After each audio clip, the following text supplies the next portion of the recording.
nuestro capítulo 8 ya hemos visto los PLDs en sus diferentes versiones. Hemos ido mostrando algunos circuitos integrados en su estructura interna, cómo estaban organizados en matrices, en nuestro caso matriz AND, matriz OR y una celda lógica programable con los 3 niveles de programación que se tienen en ese tipo de dispositivos. Esos dispositivos son manejados con el lenguaje WinQPL, que no es el único, hay varios más. Pero el WinQPL, reitero, es porque este lenguaje está puesto gratuito en sus versiones pasadas para ser descargados mediante Internet. Entonces, por eso estamos utilizando ese lenguaje, ¿no ve? Luego hemos visto nuestros circuitos complejos. Ahí hemos analizado el CPLD. Hemos mostrado su topología interna, hemos mostrado sus unidades básicas, su matriz de interconexionado, la forma como realiza el interconexionado y sus bloques lógicos, y también el bloque de entradas y salidas. Luego nos toca ahora desarrollar el FPGA. Y esto es lo que vamos a mostrar, que es la última parte de nuestro capítulo, porque después los lenguajes no son tampoco muy abundantes, ¿no ven? Como ser, por ejemplo, el WinQPL, eso ya es de pleno conocimiento de ustedes, porque los hemos desarrollado cuando estuvimos avanzando el capítulo 3. También hemos hecho lo mismo con el VHDL. En el VHDL hemos mostrado ambos modelos, el Quartus 2 y el IC, que son exactamente idénticos. Tal es así que un programa desarrollado en IC te corre perfectamente en el Quartus 2. Hay pequeñas variantes, sí, pequeñas variantes, como por ejemplo en los vectores de prueba. No es lo mismo en el Quartus 2 que en el IC. Tiene sus leves diferencias, pero el programa armado para el vector de prueba en el IC, por lo menos en mi caso, nunca lo he podido correr en Quartus y viceversa. Ahora, para el para el Verilog no sucede algo parecido. Puedes hacerlo con el paquete del Quartus 2 o puedes hacerlo con el paquete del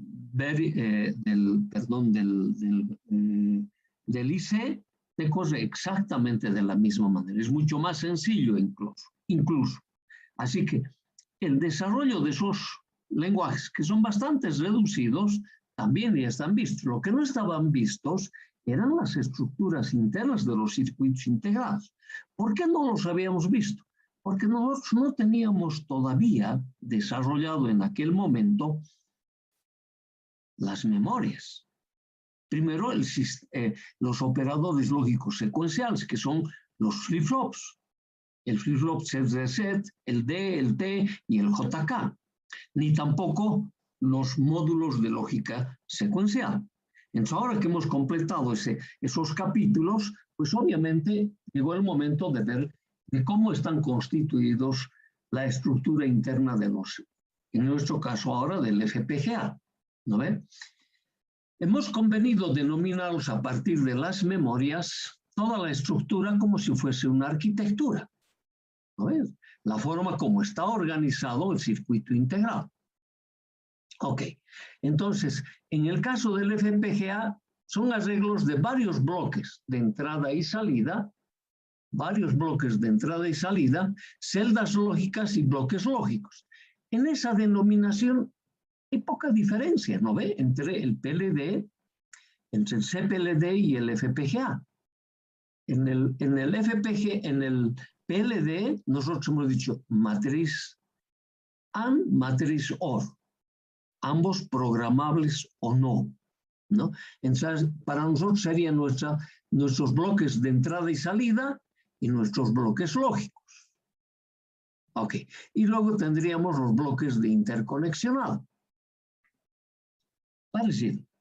Lo que pasa es que tanto el CPLD como el FPGA está conformado por estructuras similares a los PLDs, pero en cantidades extremadamente altas. Es decir, por lo menos unas 100 estructuras de PLDs están incorporadas dentro de un CPLD o dentro de un FPGA. Y todavía estamos quedando cortos al decir 100. Hay mucho más que eso. Y de esa manera es que se han ido obteniendo circuitos integrados cada vez más complejos y cuyo manejo o uso o empleo de estos circuitos integrados en los procesos de diseño para generar tareas lógicas complejas o sencillas, se los tiene que hacer utilizando un determinado lenguaje. Y en ese lenguaje que estamos utilizando nosotros, utilizamos el VHDL o el Verilog. Y versiones del VHDL o del Verilog vienen vía el fabricante. Los fabricantes de estos FPGAs nos han preparado, por ejemplo, el Quartus 2. Nos han preparado el IC. El IC está preparado por el fabricante Xilinx. Ok, entonces, y cada uno ha estructurado su circuito integrado de tal manera a los elementos que les permiten accesar, o sea, introducir información al circuito integrado, se los ha venido a denominar bloques de entrada.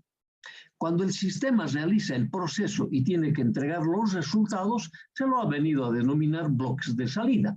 Entonces, el bloque de entrada y salida es todo lo que circunda al circuito integrado, para nosotros, en nuestro caso, el FPGA. Luego hay un bloque de procesamiento lógico o digital, que son los bloques lógicos. Es donde se generan todas las posibles soluciones de las tareas lógicas encargadas a este circuito integrado.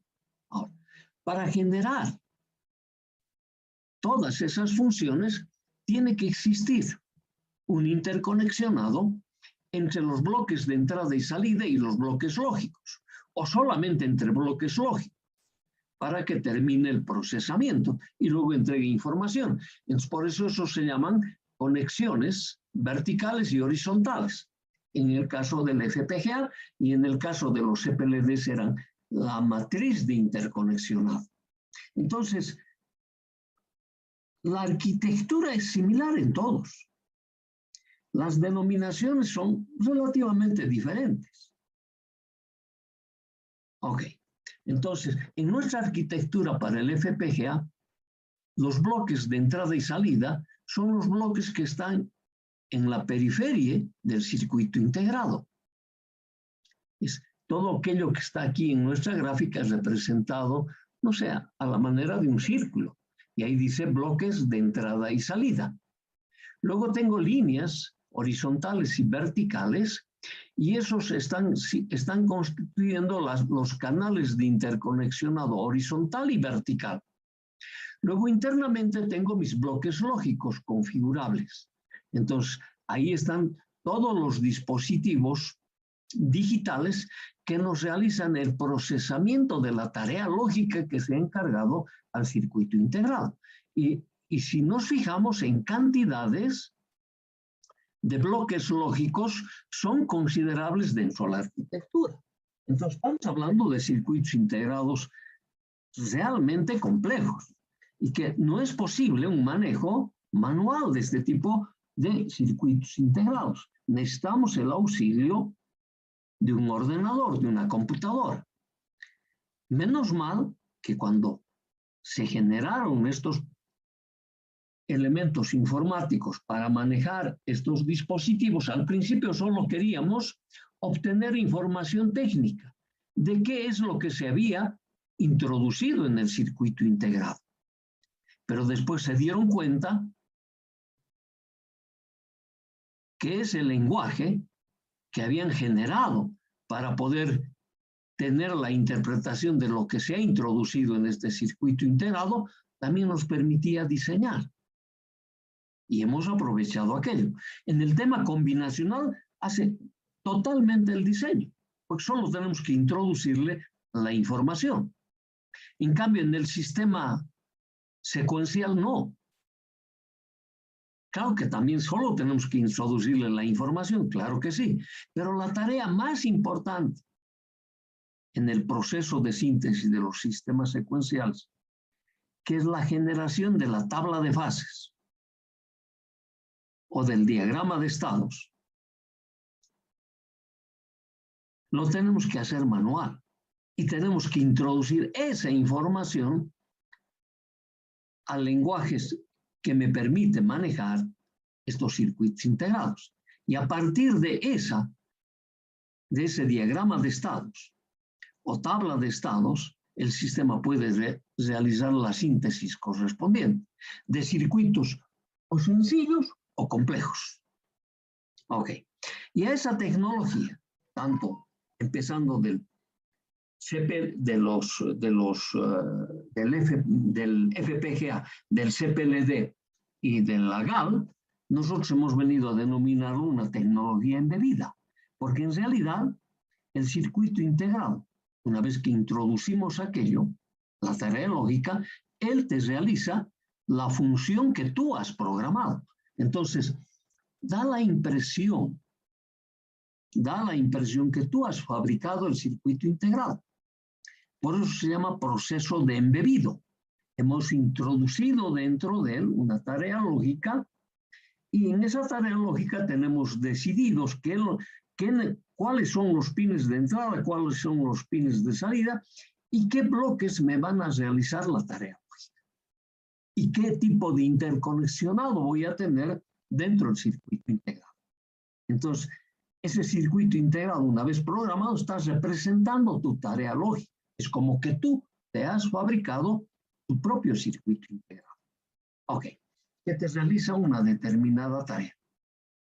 Entonces, para ese tipo de estructura de los sistemas embebidos, el FPGA es el mejor dispositivo, es el mejor circuito que ha podido crear la tecnología electrónica para poder realizar los diseños tanto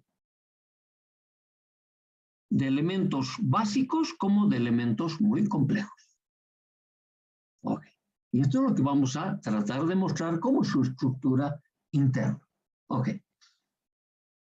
Entonces, una FPGA es una matriz de celdas lógicas. Esta es la matriz de celdas lógicas que se comunican unas con otras. Entonces, cada celda se comunica a través de estos bloques, de estos canales de interconexión horizontal y vertical.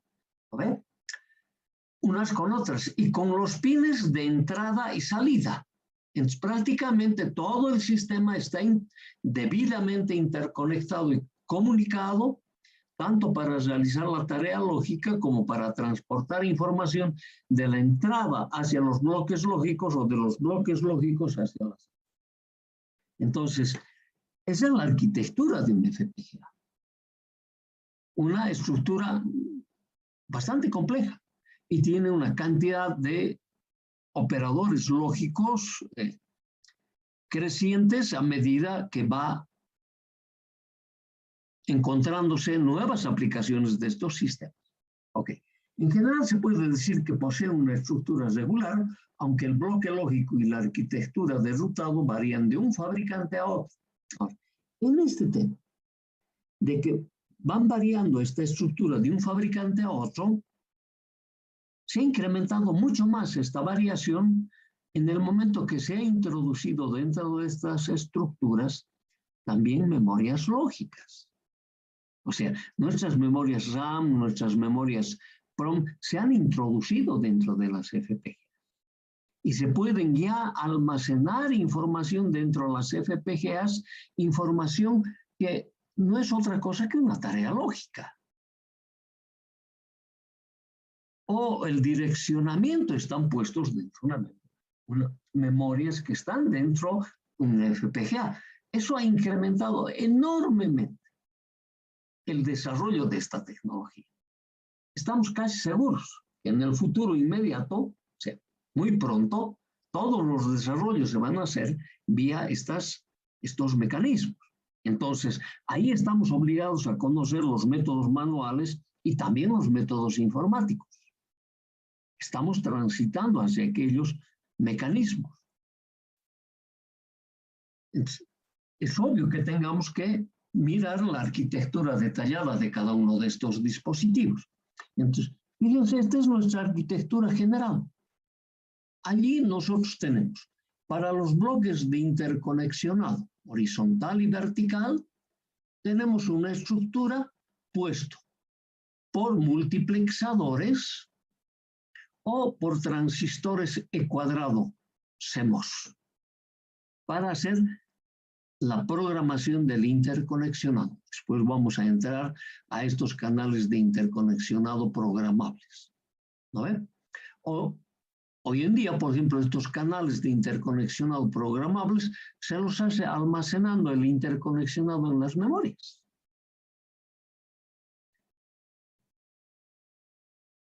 Es como están apareciendo los nuevos FPGAs en estos últimos años.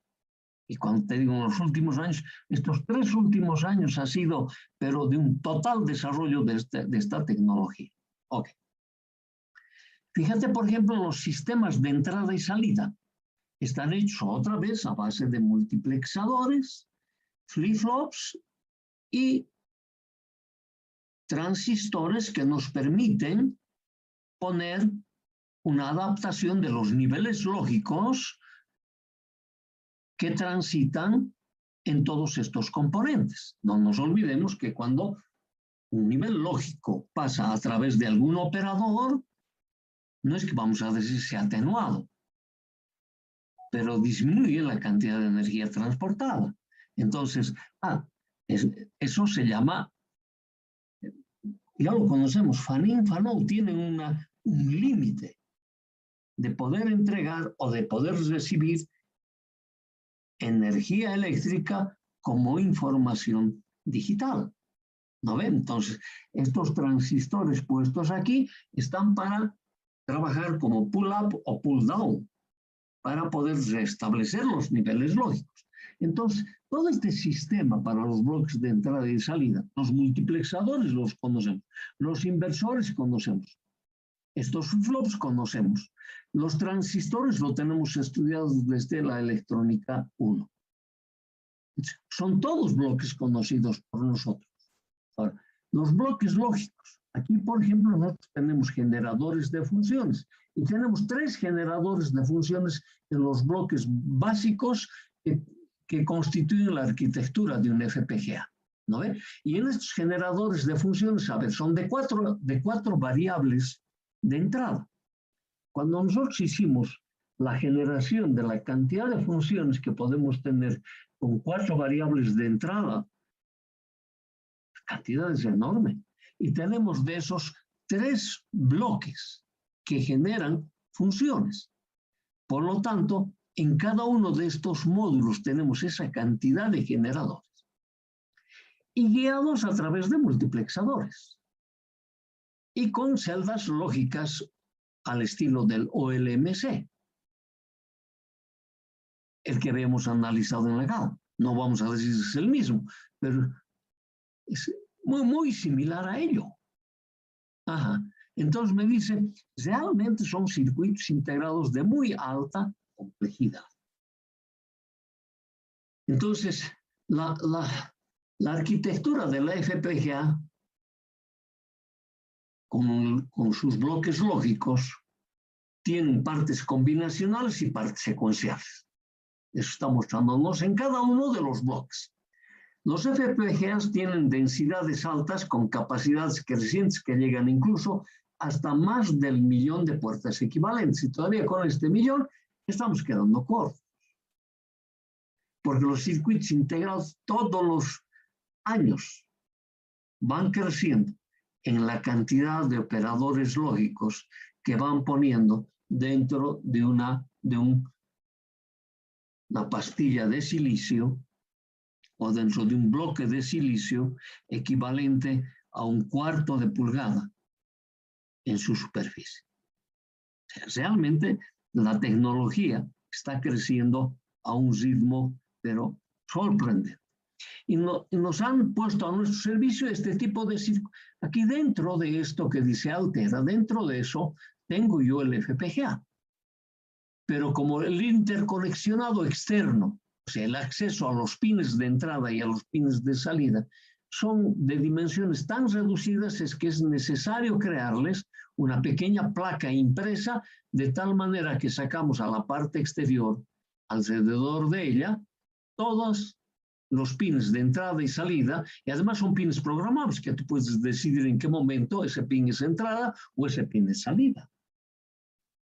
¿No ven? Y pones unos elementos adicionales de cómo voy a poner las polarizaciones correspondientes al FPGA.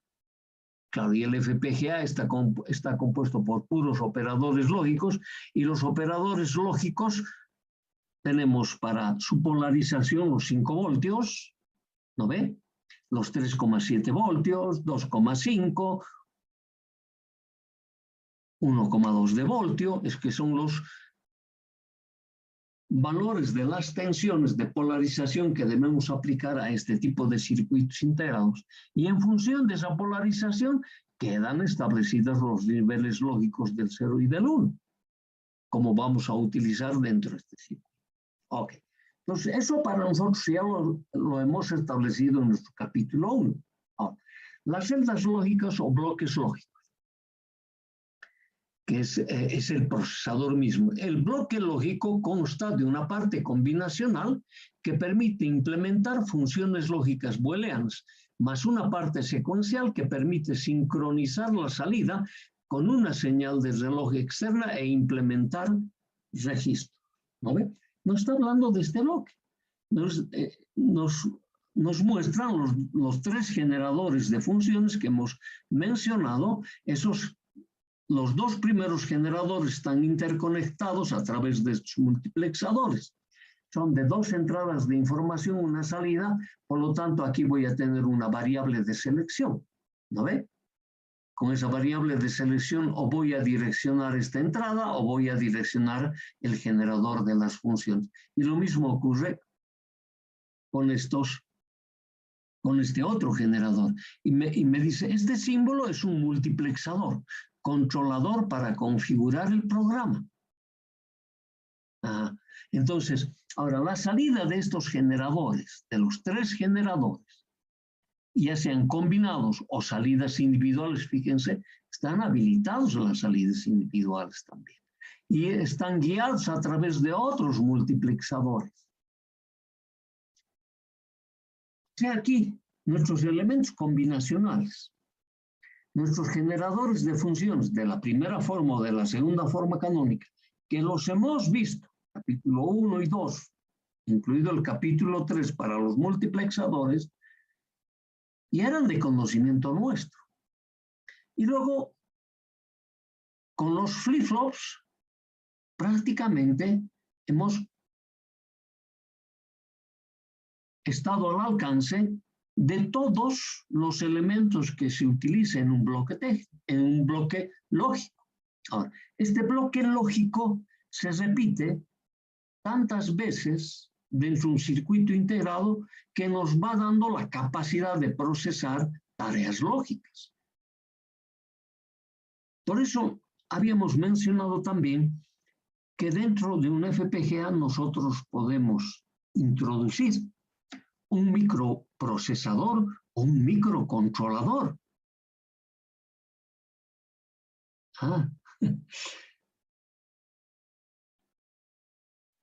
Esta es la mejor tecnología que ha podido surgir para la generación de los sistemas digitales.